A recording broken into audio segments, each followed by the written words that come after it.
해결하기 어렵거나 대응하기 곤란한 문제적 섹터들을 모아서 명쾌한 솔루션을 제시해드리겠습니다. 오늘은 문제적 섹터 해결사 주식명가 MTNW 박태준 어드바이저와 함께합니다.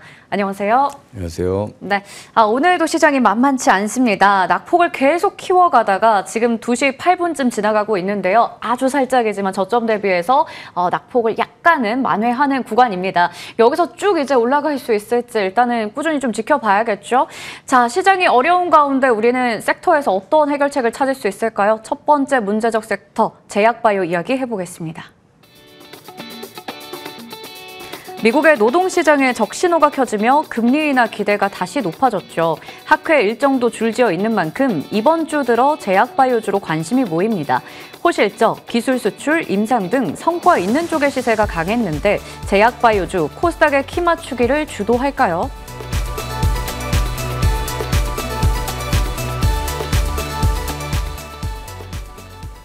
네, 이번 주에 그 코스피가 숨고르기 했던 날 있잖아요. 그때도 코스닥이 상대적으로 강했던 건 제약바이오가 또 올라왔기 때문입니다. 물론 오늘 시장이 좀 어렵긴 합니다만 그래도 지금 앞서 얘기했던 금리 인하부터 해서 학회까지 여러 가지 모멘텀들을 봤을 때는 딱 이 11월, 12월이 제약바이오의 계절이라고 하잖아요. 제약바이오주가 시장에서 주도력을 좀 가질 수 있다고 보시나요? 어떻게 보세요? 충분히 가능성은 있다라고 보여집니다. 물론 이제 그 코스피와 코스닥의 뭐 같이 동반적으로 오르긴 했습니다만은 코스피의 상승세가 훨씬 더 강했었죠. 절반 수준 정도밖에 안 되는 코스닥의 상승. 일단 코스피의 본격적인 조정 흐름이 이제 반도체 투톱이 조정을 받으면서 이어진다라고 가정한다면 그 틈을 타서 이 코스닥이 좀 올라올 수 있는 가능성은 여전히 높다 이렇게 보여집니다.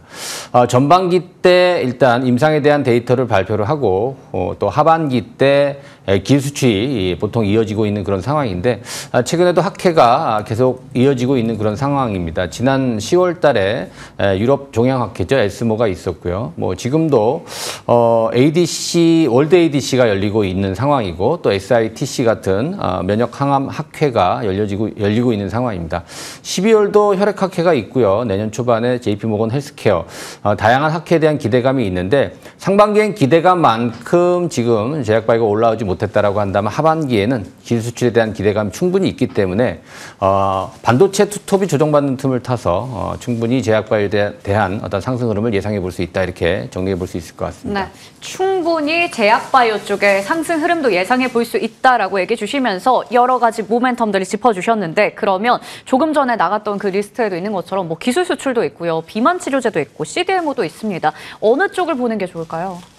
전반적으로 다 이제 평가를 받을 것이라고 이제 보여지는데요. 일단 그나마 상반기에도 현재까지도 제약바이오 흐름이 조금 미진했어도 네. 비만 치료제 관련제 종목군들은 또 개별적인 모멘텀을 가지고 뭐 인벤티지랩이라든가 D&D 파마텍, 또 올릭스 같은 종목군들은 지금도 주가 흐름이 좀 양호한 그런 흐름을 보여주고 있습니다. 이미 일단 비만 치료제 같은 경우에는 블루오션에서 레드오션으로 좀 바뀌고 있는 그런 상황입니다만은 최근에 기술이 더 발달되면서 일단 뭐 근육 손실에 대한 어떠한 그런 부작용이 있습니다만은 한미약품이라든가 또 나이백 같은 이런 종목군들은 그런 어떤 부작용까지도 커버할 수 있는 그런 기술력이 나오고 있기 때문에 일단 뭐 제약 바이오 중에서 이 비만 치료제는 좀 선별적인 접근이 필요하겠고요.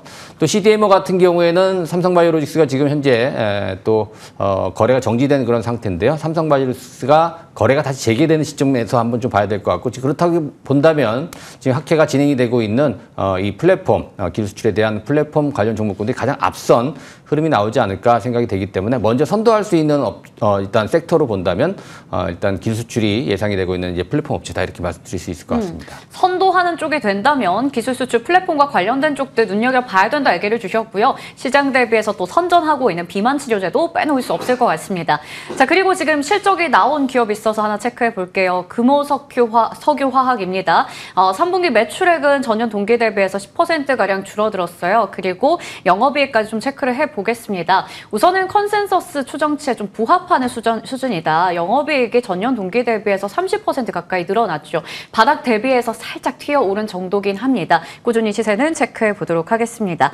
자, 그러면 계속해서 저희 이야기 좀 이어가 보도록 하겠습니다. 뭐 기술 수출 플랫폼이라든지 혹은 또 비만 치료제 이쪽도 보라고 하셨지만 지금 시장에서 또 강한 게 있습니다. 바로 의료 AI 쪽이에요. 오늘 로켓 헬스케어 실적 나왔는데 좋았거든요. 선별적인 강세 흐름이 있습니다. 이 안에서 옥석 가리기를 좀 어떻게 보면 좋을까요?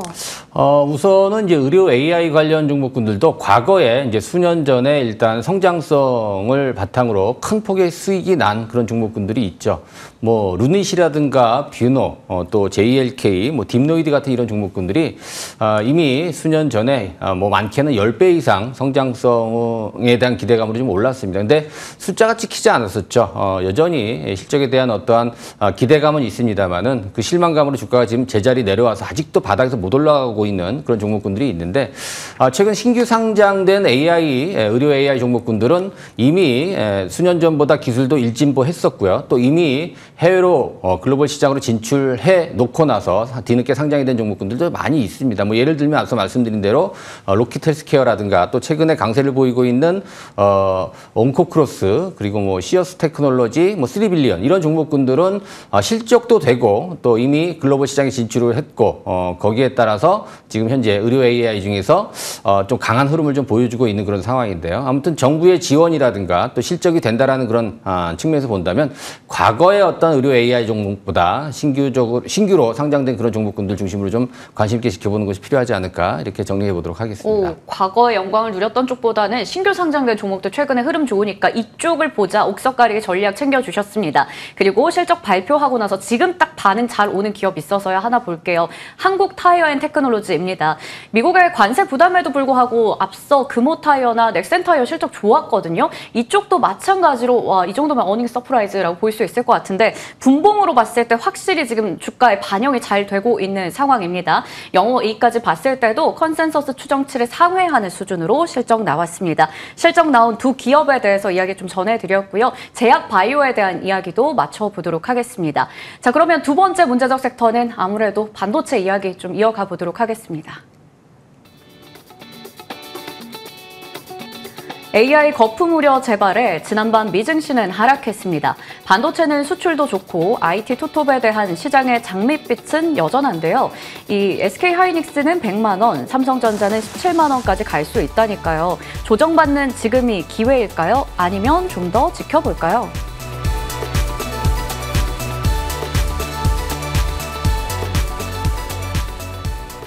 네, 이번 주에 시장이 밀렸던 이유들이 다 이거잖아요. AI 거품론 때문에 IT 투톱이 조정을 받으면서. 그래서 이 거품에 대한 논란은 여전히 식을 줄 모르는 상황인 것 같습니다. 어떻게 좀 판단을 내려야 될까요? 글쎄 뭐 AI 거품론에 대한 이야기는 뭐 이번에만 나온 게 아니고 과거도 좀 있었는데요. 네. 사실 뭐 거품, 버블이라고 하는 건 터져봐야 아는 거죠. 그 전까지는 뭐 인식하기 좀 어렵습니다. 물론 이제 미국은 10년 넘게 지속적인 상승세를 보여주고 있기 때문에 과거 닷컴 버블과 비교를 해서 그런 이야기들이 나오고 있는데요.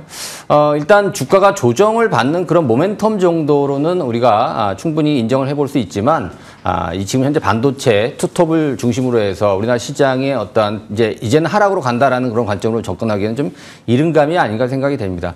사실 이제 거품론이 나온다라고 하더라도 우리나라 증시가 상승하는 이유 자체는 그 외에도 지금 전반적인 한국 시장에 대한 리레이팅에 대한 어떠한 그런 기대감도 반영이 되고 있기 때문에 너무 우리가 이제 크게 또 이 거품론에 대해서 뭐 신경을 안 쓸 수는 없겠습니다만은 부담을 갖고 너무 서둘러서 겁낼 필요는 없겠다 이렇게 좀 판단이 되기 때문에 오히려 우리가 이제 좋은 시점에서는 그동안 삼성전자라든가 SK하이닉스를 매수를 못 하셨던 분들 그런 분들한테는 좋은 기회가 될 수 있지 않나 이렇게 말씀드릴 수 있을 것 같습니다.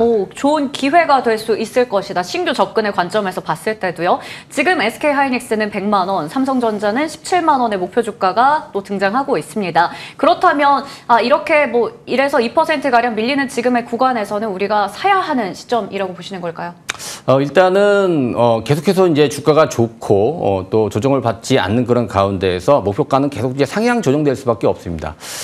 일단 100만 원까지 SK하이닉스의 목표가 나오고 있고 또 17만 원의 삼성전자 목표가 나오고 있고 지금 지수는 7,500선 코스피를 전망하는 그런 의견들도 좀 나오고 있습니다. 일단은 뭐 다 참고를 해야 될 것 같습니다만은 앞서 언급해드린 대로 지금 이 반도체 투톱을 매수하려고 해도 그동안 기회를 주지 못했던 그런 상황에서는 충분한 기회가 될 수 있을 것 같고요. 또 이미 수익이 어느 정도 나 있는 그런 상태에서는 서둘러서 매도할 필요는 없다. 제가 봤을 때는 좀 더 긴 안목으로 본다라고 한다면은 글쎄요, 뭐 지금 현재 최고가를 기록했던 삼성전자 11만 원, 또 SK하이닉스 60만 원 이상에도 도전해 볼 수 있기 때문에 서둘러 매도할 필요는 없다. 홀딩 관점 유지를 하시고 또 새롭게 매수하실 분들 좋은 기회라고 하지만 서둘러서 지금 오늘 같은 폭락 장세에서 매수한다라기보다는 지금보다 좀 환율이라든가 또 외국인 수급이 좀 안정되는 거 확인하고 여유 있게 분할 매수로 대응하는 것이 더 안전할 수 있겠다는 말씀까지 덧붙여보도록 하겠습니다. 조금 여유 있게 하자, 서두르지는 말자라는 말씀까지 해주셨습니다. 반도체에 대한 전략까지 챙겨봤습니다. 자, 그러면 제약바이오와 반도체까지 살펴봤는데 오늘의 탑픽은 어디서 가지고 오셨을까요? 오늘은 제약바이오에서 한번 선정을 네. 해봤습니다. 오스코텍이라는 종목입니다. 뭐 다양한 신약 파이프라인을 지금 보유하고 있고 우리가 좀 유명했던 렉라자라고 하는 폐암 치료제 이미 좀 유한량의 기술 수출을 해서 지금 현재 마일스톤 로열티를 좀 받고 있는 그런 기업입니다. 이미 미국 자회사인 제노스코의 지분 100%를 인수하기 위한 그런 상황 속에서 최근에 또 마일리지 또 수령한 이야기가 좀 나왔기 때문에 좀 더 유리한 그런 상황이고요. 또 특히 최근에 일단 뭐 알츠하이머 치료제 관련된 임상에 대한 결과가 긍정적으로 나오면서 일단 미국에서 추가 임상에 대한 기대감이 좀 커지고 있는 그런 상황입니다. 일단 최근의 흐름도 좋았고요. 오스코텍 같은 경우에는 오늘도 물론 2% 넘는 하락세를 보여주고 있습니다만 기술적으로도 양호한 흐름을 보여주고 있고요. 특히나 11월 초에 이 제약바이오의 대부분의 종목군들이 대량 거래가 들어오면서 앞으로 코스닥의 어떤 선도로 해 나갈 수 있는 그런 제약바이오의 움직임이 또 긍정적으로 좀 예상이 된다 이렇게 말씀을 드릴 수 있을 것 같습니다. 자, 목표가는 6만 원 제시를 해드리도록 하겠고요. 4만 원 목표가 제시해드리겠습니다. 참고하시면 좋을 것 같습니다. 네, 오스코텍입니다. 목표 주가가 6만 원이고요. 손절가는 4만 원으로 설정해 주셨습니다. 참고해 보도록 할게요. 자, AS 한 종목 받아볼 텐데 클로봇입니다. 이 종목도 좋았어요. 지금까지 최고가 기준 상승률 70% 이상 기록하면서 목표 주가 달성했습니다. 다만 최근에 4거래를 연속해서 조금 내려가면서 꺾인 느낌은 좀 있거든요. 지금의 자리는 걱정 안 해도 될까요? 일단 걱정이 되죠. 뭐 이번 주에 하락폭이 워낙 커서 지금 네. 21선이 무너진 그런 시점이기 때문에 하지만 지금 이제 로봇 섹터의 성장성이 일단 끝났다라고 보기는 어렵고요. 물론 단기적으로 너무 달렸다라는 그런 어떤 단점이 있죠. 일단 AI 거품론이 다소 조금 주춤해지는 그런 시점 속에서는 다시 상승할 수 있기 때문에요. 일단 너무 걱정할 필요까지는 없겠다 이렇게 좀 판단이 됩니다. 일단 뭐 목표가를 다 상향 돌파를 하고 있는 그런 모습이긴 합니다만 최근에 조정이 또 거래 없이 나오고 있기 때문에 시장의 안정성과 함께 다시 한번 또 반등이 나올 가능성이 있기 때문에 아직은 다 끝났다라고 보기엔 좀 이른 감이 있다 이렇게 말씀드릴 수 있을 것 같습니다. 네, 아직 끝난 게 아니다. 좀 안심이 되는 것 같습니다. 다만 이제 이 시장이 참 어려워요. 이번 주가. 그러다 보니까 우리 위원님이 함께 또 소통할 수 있는 창구도 있고요. 오늘 특히나 무료 방송도 열었다라고 얘기를 들었어요. 네. 어떤 주제로 얘기해 주시는지 궁금합니다. 최근에 돼서 이제 문의가 많이 있습니다. 저랑 장중에 소통하시는 분들이 시장이 어려우니까 이것저것 좀 많이 여쭤보시는데요. 아직도 저랑 소통하지 못하고 계시는 분들 밑에 QR코드 찍고 휴대폰 열어갖고 들어오시면은 저랑 장중에 소통할 수 있고요. 여러 가지 질문을 제가 좀 다양하게 장중에 받아서 말씀 좀 드리니까요. 많이 활용을 해주시면 좋을 것 같고요. 소통 창구를 통해서 들어오시는 분들 오늘 밤 10시에 제가 이런 어려운 장에서 어떠한 전략으로 대응을 해야 되는지에 대해서 공개 방송도 준비를 했으니까 밤 10시에 준비하고 있도록 하겠습니다. 자, 뭐 예상했던 조정이라도 아프지 않은 조정은 없습니다. 매수를 해야 되는지 아니면 매도를 해야 되는지 결정적인 어떠한 이야기들 해드리도록 하겠습니다. 많은 참여 부탁드리도록 하겠습니다. 네, 약이 되는 전략 지금 딱 필요할 것 같습니다. 오늘 밤 10시에 진행된다고 하니까요. 많은 관심 부탁드리도록 하겠습니다. 지금까지 주식명가 MTNW 박태준 어드바이저와 함께했고요. 성공 마감 전략 1부는 여기까지입니다. 자, 시장 한번 체크해 볼까요? 아까 잠깐 저점 대비해서 튀고 있는 상황이었습니다. 일단은 지금 저점 대비해서는 낙폭을 좀 줄여가는 구간입니다. 마감까지 어떻게 될지 잠시 후에 성공 마감 전략 2부에서 함께 더 고민해 나가도록 하겠습니다. 고맙습니다.